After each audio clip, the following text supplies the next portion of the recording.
ഈ ജന്നാത്തുൽ ഫിർദൗസ് എന്ന് പറയുന്ന സ്വർഗ്ഗമാർക്കുള്ളതാ നബിയേ. ഈ സ്വർഗ്ഗത്തിലെ 100ാമത്തെ പദവിയിൽ കടന്നു പോകുന്ന ആ VIP ആരാ നബിയേ? അല്ലാഹുവിന്റെ റസൂൽ അവിടെന്ന് പറയുന്നു, സഹാബാ, ജന്നാത്തുൽ ഫിർദൗസിന്റെ അവകാശി ആരെന്നറിയുമോ? അല്ലാഹുവിന്റെ സ്വർഗ്ഗത്തിലെ 100ാമത്തെ പദവിയായ സ്വർഗ്ഗത്തിന്റെ അവകാശി ആരെന്നറിയുമോ? അത് അല്ലാഹുവിന്റെ പ്രവാചകന്മാരാ. ആദം നബി അലൈഹിസ്സലാം മുതൽ അഷ്റഫുൽ ഖൽഖായ തങ്ങൾ വരെയുള്ള 1,24,000-ൽ പരം വരുന്ന അംബിയാ മുർസലീങ്ങളുണ്ടല്ലോ, അവര് ജന്നാത്തുൽ ഫിർദൗസിന്റെ അവകാശികളാണ്. രണ്ടാമത്തെ അവകാശി ആരെന്നറിയുമോ? അത് അല്ലാഹുവിന്റെ ദീനിന് വേണ്ടി പോരാടിയവരുണ്ടല്ലോ, അല്ലാഹുവിന്റെ ദീനിന് വേണ്ടി ശഹീദായവരുണ്ടല്ലോ. ആ ശുഹദാക്കൾക്ക് കിട്ടുന്ന പ്രതിഫലമാണെന്ന് ആദരവായ പ്രവാചകൻ നബി മുഹമ്മദ് മുസ്തഫ.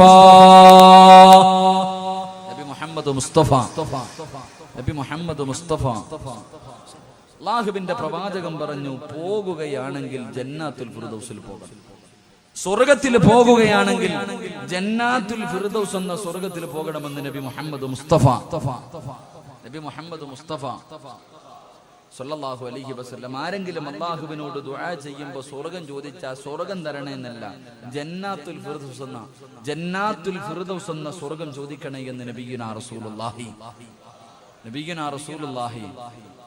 അള്ളാഹു നമുക്കൊക്കെ അവിടെ എത്താൻ ഭാഗ്യം നൽകി അനുഗ്രഹിക്കുമാറാകട്ടെ. അതുകൊണ്ടാ പ്രവാചകൻ പറഞ്ഞത്, നിങ്ങൾ ദുആ ചെയ്യണം, എന്റെ വസീല തേടണം, എനിക്ക് വേണ്ടി ദുആ ചെയ്യണം. ബാങ്ക് വിളിച്ചതിന് ശേഷം 6 സമയങ്ങളിൽ ആരെങ്കിലും ദുനിയാവിന്റെ കാര്യം സംസാരിച്ചാൽ അവന്റെ 30 കൊല്ലത്തെ ഇബാദത്ത് നഷ്ടപ്പെട്ടു പോകുമെന്ന് മഹാനായി അലിയാരി തങ്ങൾ പഠിപ്പിക്കുന്നു. അള്ളാഹു ഈമാൻ നൽകി അനുഗ്രഹിക്കുമാറാകട്ടെ. സംസാരിക്കാൻ പാടില്ലാത്ത 1ാമത്തെ സമയം ബാങ്ക് വിളിക്കുമ്പോഴാണ്. ബാങ്ക് വിളിക്കുന്ന സമയം, ആ സമയത്തായിരിക്കും നമ്മൾ ജീവിതത്തിൽ ഏറ്റവും കൂടുതൽ സംസാരിക്കുന്നത്. പള്ളിയിൽ നിന്ന് ബാങ്ക് വിളിക്കുന്ന സമയത്താണ് ഞാനും നിങ്ങളും എല്ലാവരും ബാങ്ക് വിളിക്കുന്ന സമയത്താണ് നമ്മൾ സംസാരിക്കുന്നത്. അള്ളാഹു നമ്മളെ കാക്കുമാറാകട്ടെ, അള്ളാഹു നമുക്ക് ഈമാൻ നൽകുമാറാകട്ടെ. 30 വർഷത്തെ ഇബാദത്ത് നഷ്ടപ്പെട്ടു പോകും. 2, എന്റെ വിഷയമല്ലെങ്കിൽ ഞാൻ സൂചിപ്പിക്കാം, എന്റെ പ്രിയമുള്ള സഹോദരങ്ങളെ, സംസാരിച്ചാൽ 30 കൊല്ലത്തെ ഇബാദത്ത് നഷ്ടപ്പെട്ടു പോകുന്ന 1ാമത്തെ സ്ഥലം ബാങ്ക് വിളിക്കുമ്പോഴാണ്. അള്ളാഹു സൂക്ഷിക്കാൻ ഭാഗ്യം നൽകി അനുഗ്രഹിക്കുമാറാകട്ടെ. ബാക്കി 5 സ്ഥലങ്ങളുണ്ട്, എന്റെ വിഷയവുമായി ബന്ധപ്പെട്ടതല്ല. വേണമെങ്കിൽ പറഞ്ഞുതരാം. കേൾക്കണോ? വേണ്ടേ? താല്പര്യമുള്ളവർ കൈവക്കിക്കും. ബാക്കിലുള്ളവർക്കൊന്നും വേണ്ടായിരിക്കും, കാരണം നിങ്ങൾ VVIPകളായിരിക്കും. നിങ്ങൾ 100ാമത്തെ സ്വർഗത്തിന്റെ മുകളിൽ ഇനി 101 പോകാതിരിക്കുന്നവരാ. എന്റെ പ്രിയമുള്ള സഹോദരങ്ങളെ, സ്വർഗത്തിൽ പോകാനൊന്നുമില്ല. ഒരൊറ്റ വട്ടം സംസാരിച്ച 30 കൊല്ലം. ഞാൻ ബാങ്ക് വിളിക്കുന്ന സമയത്തൊന്ന് സംസാരിച്ചാൽ എന്റെ ജീവിതകാലം മുഴുവൻ ഉണ്ടാക്കി വെച്ചതൊക്കെ പോയി. ഞാൻ എന്റെ 30 വയസ്സായി, 31ാമത്തെ വയസ്സിലേക്ക് കടക്കുന്നു. എന്റെ പ്രിയമുള്ളവരെ, ഞാൻ ഒരൊറ്റ പ്രാവശ്യം സംസാരിച്ച എന്റെ ആയുസ്സിൽ വഴുതു പറഞ്ഞതും പള്ളി കെട്ടിക്കൊടുത്തതും സദക്ക വാങ്ങിക്കൊടുത്തതും എല്ലാം പോയി. ഒറ്റ പ്രാവശ്യം സംസാരിച്ച പിന്നെ എന്താ ബാക്കി ഉണ്ടാവുക? അള്ളാഹു നമ്മളെ കാക്കുമാറാകട്ടെ. അപ്പൊ 1ാമത്തെ സമയം ബാങ്ക് വിളിക്കുന്ന സമയം. 2 അള്ളാഹുവെ പടച്ചവനെ, ഇൽമിന്റെ മജ്ലിസിൽ ഇരുന്ന് സംസാരിക്കല്ലേ എന്ന് മഹാനായ സയ്യിദുനാ അലി ഇബ്നു അബീ താലിബ് റളിയല്ലാഹു തആല. ഇൽമിന്റെ മജ്ലിസിൽ, ഇത് സ്വർഗമാണ്, നല്ല കാര്യം പറയുന്ന സ്ഥലത്ത് വന്നിരുന്നിട്ട് ചർച്ച ചെയ്യാൻ പാടില്ല. വയത് പറയുന്നത് കേൾക്കുക, ഇല്ലെങ്കിൽ ഇരുന്ന് ഉറങ്ങുക. ഇവിടെ ഇരുന്നിട്ട് വെറുതെ പ്രതിഫലം നഷ്ടപ്പെടുത്തിട്ട് ആവശ്യമില്ലാത്ത സംസാരം. പടച്ചവന് ചെറുപ്പക്കാരൊക്കെ പറയാറുണ്ട്, ഉസ്താദ് വയതിന് പോകുമ്പോ ഈ മൊബൈൽ ഉപയോഗത്തെ കുറിച്ചൊന്ന് പറയണം. അവിടെ ഇരുന്ന് വാട്സപ്പ് പ്രയോഗം നടത്തുന്നവരാ അല്ലേ? ഇൽമു പറയുന്ന സദസ് മജ്ലിസുകളിൽ ഇരുന്നിട്ട് എന്റെ പ്രിയമുള്ള സഹോദരങ്ങളെ സംസാരിക്കാൻ പാടില്ല. 3 അള്ളാഹുവിന്റെ വിശുദ്ധമായ ഖുർആൻ ഓതിക്കൊണ്ടിരിക്കുമ്പോ ഇടയ്ക്ക് കയറി സംസാരിക്കല്ലേ എന്ന് മഹാനായ സയ്യിദുനാ അലി അബീ താലിബ് റളിയല്ലാഹു അൻഹു. ഖുർആൻ ഓതിക്കൊണ്ടിരിക്കുമ്പോ ഇടയ്ക്ക് കയറി സംസാരിക്കാം. ഖുർആൻ ഓതിക്കൊണ്ടിരിക്കുന്നതിന്റെ ഇടയിൽ അള്ളാഹു പടച്ചവനൊക്കെ സംസാരിക്കും. ബിസ്മി ഒന്നും ഓതത്തില്ല, വീണ്ടും ഓതര തന്നെ. നിന്റെ 30 കൊല്ലത്തെ ഇബാദത്ത് നഷ്ടപ്പെട്ടു പോകും. അതുപോലെ തന്നെ എന്റെ പ്രിയമുള്ള സഹോദരങ്ങളെ, നമസ്കാരത്തിന്റെ സമയം,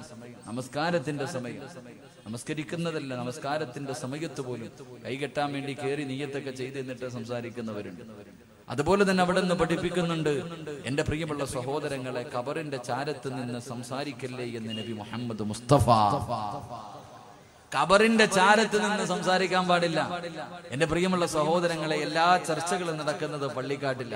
ഖബറിന്റെ ചാരത്ത് ഒരു മയ്യത്ത് കൊണ്ടുപോയി ദുനിയാവിന്റെ തൊലിക്ക് മുകളിൽ മോഹങ്ങളും സ്വപ്നങ്ങളും കണ്ട് ജീവിച്ചിരുന്ന പച്ചയായ ഒരു മനുഷ്യനെ കൊണ്ടുപോയി കുഴിച്ചിട്ടിട്ട് അവന്റെ നെഞ്ചത്ത് വാശിയോടെ 3 പിടി മണ്ണും വാരി എറിഞ്ഞിട്ട് പറയാറുണ്ട്, നിന്നെ മണ്ണിൽ നിന്ന് സൃഷ്ടിച്ചു, അവിടേക്ക് തന്നെ നിന്നെ മടക്കി എന്ന് പറഞ്ഞു മണ്ണും വാരി നെഞ്ചത്തിട്ടിട്ട് അവിടെ നിന്നുകൊണ്ട് സംസാരിക്കുന്നവരുണ്ട്.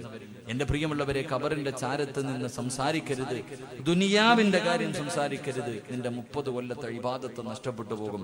എന്റെ പ്രിയമുള്ള സഹോദരങ്ങളെ, 6ാമത്തത് ജനാസ കൊണ്ടുപോകുമ്പോ ഒരു മനുഷ്യന്റെ മയ്യത്ത് ഇങ്ങനെ പള്ളിയിലേക്ക് അടക്കുന്നതിന് വേണ്ടി കൊണ്ടുപോകുമ്പോ പുറകെ കൂടെ ഇങ്ങനെ പറഞ്ഞിട്ട് പോകുന്നവരുണ്ട്. മയ്യത്ത് കൊണ്ടുപോകുമ്പോൾ ലാ ഇലാഹ ഇല്ലല്ലാഹ് എന്ന് പറഞ്ഞു കൊണ്ടുപോകും. അതിന്റെ കൂടെ അവന്റെ പച്ചയിറച്ചി നിന്നോണ്ട് പോകുന്നവരുണ്ട്. അള്ളാഹു നമ്മളെ കാക്കുമാറാകട്ടെ. അതുകൊണ്ട് 6 സ്ഥലങ്ങളിൽ സംസാരിക്കരുത്. അള്ളാഹു നമുക്ക് ഈമാൻ നൽകി അനുഗ്രഹിക്കുമാറാകട്ടെ.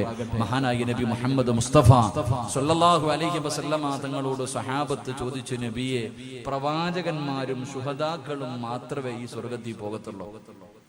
പ്രവാചകന്മാരും ശുഹദാക്കളും മാത്രമേ ഈ ജന്നാത്തുൽ ഫിർദൗസ് എന്ന സ്വർഗത്തിൽ പോകത്തുള്ളൂ? അവിടെ പോകാൻ വല്ല അവകാശമുള്ള വേറെ ആരെങ്കിലും ഉണ്ടോ? എന്റെ പ്രിയമുള്ള സഹോദരങ്ങളെ, ചില നല്ല കാര്യങ്ങൾ ആരെങ്കിലും തന്റെ ജീവിതത്തിൽ ചെയ്താൽ അവന് ഫിർദൗസ് എന്ന സ്വർഗമുണ്ടെന്ന് നബി മുഹമ്മദ് മുസ്തഫ.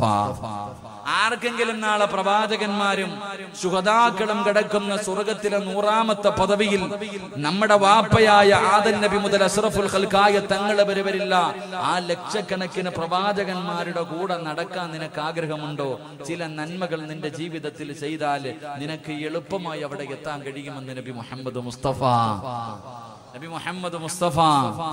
സ്വല്ലല്ലാഹു അലൈഹി വസല്ലമ തങ്ങൾ പറഞ്ഞു തരുന്നു. ആ എളുപ്പ വഴി നമുക്ക് പഠിക്കാം, ജീവിതത്തിൽ പ്രാവർത്തികമാക്കാം. അള്ളാഹു തൗഫീഖ് നൽകി അനുഗ്രഹിക്കുമാറാകട്ടെ. അവസാനം ഇവിടെ നിന്ന് പിരിയുമ്പോൾ ഞാനൊരു എളുപ്പ വഴികൾ പറഞ്ഞു തരാം, ഒന്നുകൂടെ കൂടിയാൽ മതി. നമുക്ക് ഇവരുടെ കൂടെ പോകാൻ, അവിടെ എത്താൻ ഒരു എളുപ്പ വഴി, ഒരു ഷോർട്ട് കട്ട് പറഞ്ഞു തരാം. ഇൻഷാ അല്ലാഹ് ജീവിതത്തിൽ ചെയ്യുക. അള്ളാഹു ഭാഗ്യം നൽകി അനുഗ്രഹിക്കുമാറാകട്ടെ. അവസാനം വരെ ഇരുന്നിട്ട് സഹിച്ച്, അവസാനം വരെ ഞാൻ പറയുന്നതെല്ലാം കേട്ട് സഹിച്ച് ഇവിടെ ഇരുന്നിട്ട് പിരിയുമ്പോൾ നിങ്ങൾക്ക് പറഞ്ഞു തരാൻ ഒരു ദിക്റുണ്ട്. അള്ളാഹുവിന്റെ പ്രവാചകൻ സ്വല്ലല്ലാഹു അലൈഹി വസല്ലമ തങ്ങളെ നിനക്ക് സ്വപ്നം കാണണോ? നമ്മുടെ മോഹമാണ് ഈ ദുനിയാവിൽ നിന്ന് കണ്ണടയുന്നതിന് മുമ്പ് അള്ളാഹുവിന്റെ പ്രവാചകനെ സ്വപ്നം കാണണമെന്ന് ആഗ്രഹിക്കാത്ത മുസ്ലിം ഇല്ല. ഖബറിനകത്ത് കിടക്കുമ്പോ അവിടെയും നിനക്ക് പ്രവാചകനെ കാണാൻ കഴിയും. ദുനിയാവിൽ ജീവിക്കുമ്പോഴും പ്രവാചകനെ കാണാം, ഖബറിനകത്തും പ്രവാചകനെ കാണാം. നാളെ പരലോകത്ത് പ്രവാചകന്റെ സഹായം നിനക്ക് കിട്ടും. നാളെ സ്വർഗത്തിൽ ജന്നാത്തുൽ ഫിർദൗസിൽ പ്രവാചകന്റെ കൂടെ നിനക്ക് കടക്കാൻ കഴിയുന്ന ഒരു ദിക്ർ ഞാൻ പറഞ്ഞു തരാം. അതെല്ലാ ദിവസവും നീ പറഞ്ഞാൽ അള്ളാഹു നിനക്ക് അതിനുള്ള ഭാഗ്യം തരുമെന്ന് നബി മുഹമ്മദ് മുസ്തഫ. ഒരേ ഒരു ദിക്ർ ഞാൻ പറഞ്ഞു തരാം. ഈ ദിക്ർ പറഞ്ഞാൽ കിട്ടുന്നത് ദുനിയാവിൽ റസൂലുള്ളാഹിനെ നിനക്ക് സ്വപ്നം കാണാൻ കഴിയും. ഖബറിനകത്ത് പോകുമ്പോ നിനക്ക് അതിനകത്തും കാണാം, റസൂലുള്ളാഹിനെ കാണാൻ കഴിയും. നാളെ പരലോകത്ത് വെച്ച് പ്രവാചകന്റെ സഹായം ശഫാഅത്ത് കിട്ടിയിട്ട് സ്വർഗ്ഗത്തിൽ പോയിട്ട് എന്റെ പ്രിയമുള്ളവരെ പ്രവാചകൻ കഴിയുന്ന ജന്നാത്തുൽ ഫിർദൗസിൽ നിനക്ക് ഒരുമിക്കാൻ കഴിയുമെന്ന് നബി മുഹമ്മദ് മുസ്തഫ സ്വല്ലല്ലാഹു അലൈഹി വസല്ലം. ആ ഒരു ദിക്റും പറഞ്ഞിട്ട് വേണം നമുക്ക് ഇന്ന് ദുആ ചെയ്തു പിരിയാൻ. അല്ലാഹു ഭാഗ്യം നൽകി അനുഗ്രഹിക്കുമാറാകട്ടെ. അല്ലാഹു ഭാഗ്യം നൽകി അനുഗ്രഹിക്കുമാറാകട്ടെ. അല്ലാഹുവിന്റെ പ്രവാചകൻ സ്വല്ലല്ലാഹു അലൈഹി വസല്ലം തങ്ങൾ പറഞ്ഞു കൊടുക്കുമ്പോൾ ജന്നാത്തുൽ ഫിർദൗസ് എന്ന് പറയുന്ന സ്വർഗ്ഗത്തിന്റെ അനുഗ്രഹത്തിനെ കുറിച്ച്, ആ 100ാമത്തെ പദവിയിലെ പ്രതിഫലത്തെ കുറിച്ച് അല്ലാഹുവിന്റെ പ്രവാചകൻ പറഞ്ഞു കൊടുക്കുമ്പോ സഹാബത്ത് ചോദിക്കുന്നു, നബിയേ യാ റസൂലല്ലാഹ്, അല്ലാഹുവിന്റെ പ്രവാചകരെ, ആ ജന്നാത്തുൽ ഫിർദൗസ് എന്ന് പറയുന്ന സ്വർഗ്ഗത്തിന്റെ അവകാശികളാരാ? ആ സ്വർഗ്ഗത്തിൽ കിടക്കുന്നവരാരാ നബിയേ? ഏത് നന്മയാ നബിയേ? ഏത് നന്മയാ നബിയേ? ഒന്ന് പറഞ്ഞു തരുവോ നബിയേ? അല്ലാഹുവിന്റെ പ്രവാചകൻ അവിടെ നിന്ന് പറഞ്ഞു കൊടുക്കുകയാണ്. ഈ പാതിരാത്രി തിരക്കുകൾ മുഴുവനും മാറ്റിവെച്ചിട്ട് ഈ പുണ്യമായ സദസ്സിന്റെ 4ാമത്തെ ദിവസം ഈ സ്വർഗ്ഗത്തിൽ ഒരുമിച്ച് കൂടിയ ചെറുപ്പക്കാരാ, അല്ലാഹുവിന്റെ അനുഗ്രഹങ്ങൾ കൊണ്ട് നിറച്ച സ്വർഗ്ഗത്തിലെ 100ാമത്തെ പദവിയായ പ്രവാചകന്മാര് കിടക്കുന്ന സ്വർഗ്ഗത്തിൽ നിനക്ക് കിടക്കണമെന്ന മോഹമുണ്ടോ? ആഗ്രഹമുണ്ടോ പൊന്നുമോരെ? ആഗ്രഹമുണ്ടോ പൊന്നുമോരെ? അല്ലാഹുവിന്റെ പ്രവാചകൻ ഒന്നാമതായി പറഞ്ഞു തരികയാ, എന്റെ പ്രിയപ്പെട്ട മുസ്ലിമേ,